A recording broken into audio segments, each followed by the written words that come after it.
longer an issue of whether you think Lake Powell is a good idea or a bad idea. Lake Powell is going away.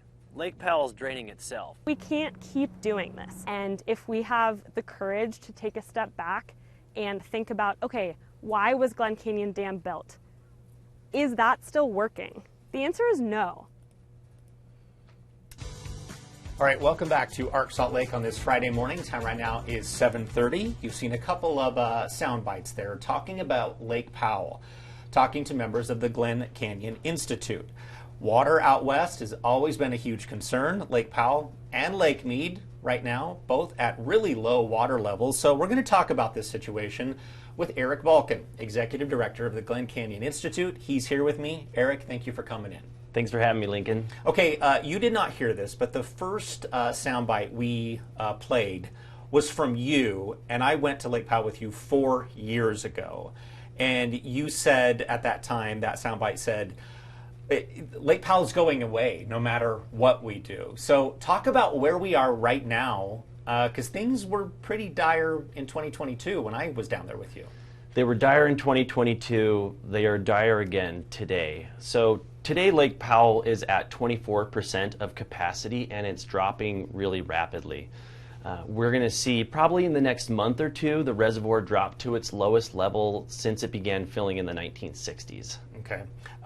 Earlier this week, my colleague Samantha Hoffman did a story with the Glen Canyon Institute talking about Lake Mead and the idea that we save Lake Mead by draining Lake Powell. Yeah. What is that concept? Talk to me about that. Basically, you know, the concept as it was originally conceived was to fill Mead first, right? If we don't have enough water to fill both of these reservoirs, why not save one of them and allow Glen Canyon and the Colorado River to restore upstream? Today, we can't even fill Lake Mead. If you took all the water in Lake Powell and put it into Lake Mead, it would just be barely over half full.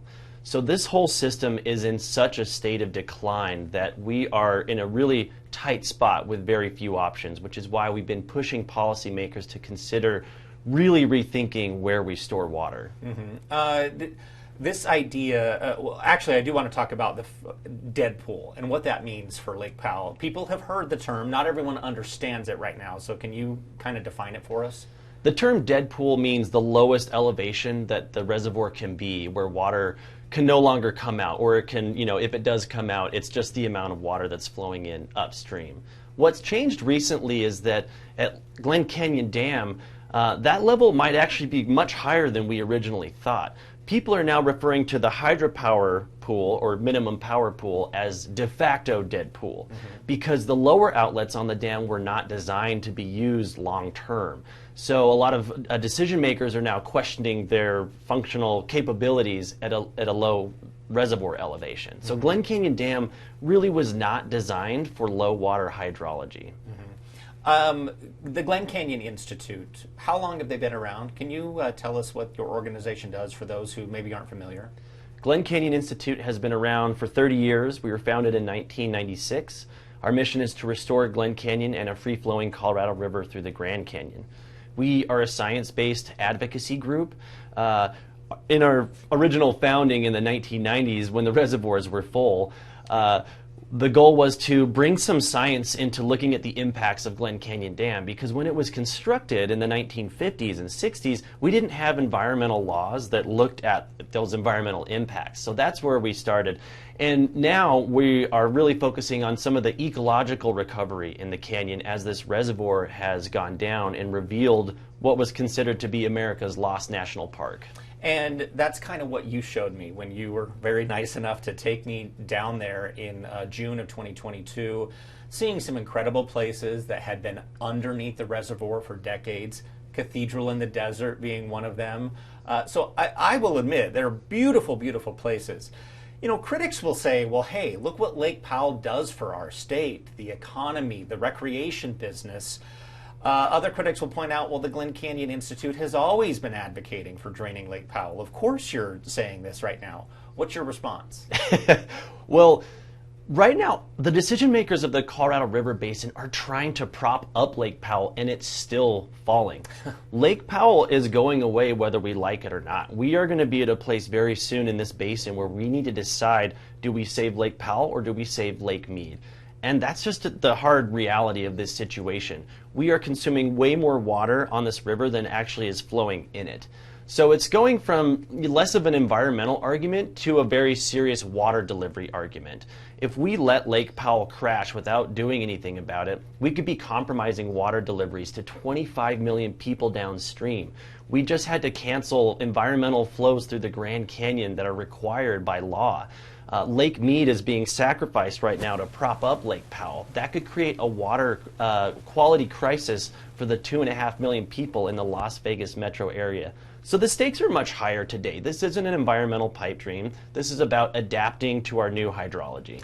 When it comes to sort of the water storage aspect, what these two reservoirs do for the country in terms of power generation, water, is it fair to say Lake Mead is more important than Lake Powell?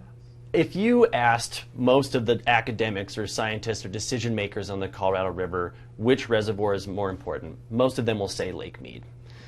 It generates more hydropower, it has more water storage, it generates more tourism revenue, and most importantly, it is the feeder reservoir for the lower basin. It directly provides water to millions of people in the Las Vegas metro area. Lake Powell, in contrast, was built for a delivery accounting requirement, right? Mm-hmm. Glen Canyon Dam was built to meet this delivery requirement from the upper basin to the lower basin. And now, given the engineering shortcomings of that dam, it might ironically impede that goal. We were just looking at a live picture, a couple of live cameras down in the Lake Powell area. So you're saying Lake Powell was essentially built as a bank account, kind of? Exactly, and that bank account is running dry. For those who still advocate for preserving Lake Powell, you're saying it's kind of impossible at this point?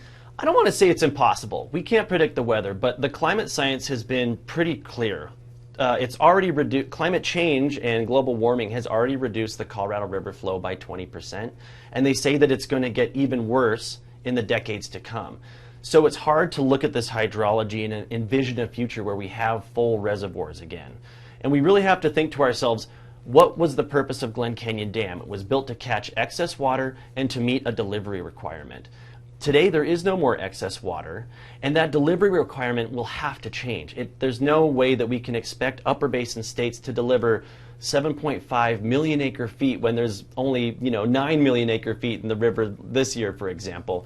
Mm-hmm. That delivery is going to change, and the whole policy makeup of the river is going to change, and people are starting to consider new ideas. We don't think it makes sense to have two critically low reservoirs that are a quarter full struggling to operate when we could do everything we can to save one of them and make the most of our situation and restore the ecosystems upstream. Okay, we have about a minute and a half left. What would you ideally like to see? Do we remove the dam? Do we make modifications to it? Do we have a permanently low sort of Lake Powell, even if it's dramatically low? What ideally would you like to see? Glen Canyon Institute is advocating the Bureau of Reclamation to study new diversion tunnels around Glen Canyon Dam, similar to the ones that were originally built when the dam was constructed. These were 42 feet in diameter.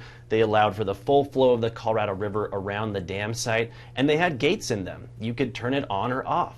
So this would effectively allow the reservoir to be operated at any level, all the way down to a run-of-river level where you could release sediment downstream. It would allow full operational flexibility within the basin, which would be the opposite of what's happening now, where we're draining Flaming Gorge and we're draining Lake Mead to prop up Glen Canyon Dam, right, because they're so worried about the infrastructure there. If we re-engineered that thing, we would have the full flexibility to operate this system all the way down to river level.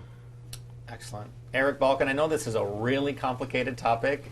A lot of states that rely on Colorado River water, and so thank you for coming in and trying to decipher all of it with us. Thanks for having me. We're only going to be talking about it more. Okay, excellent. Thank you.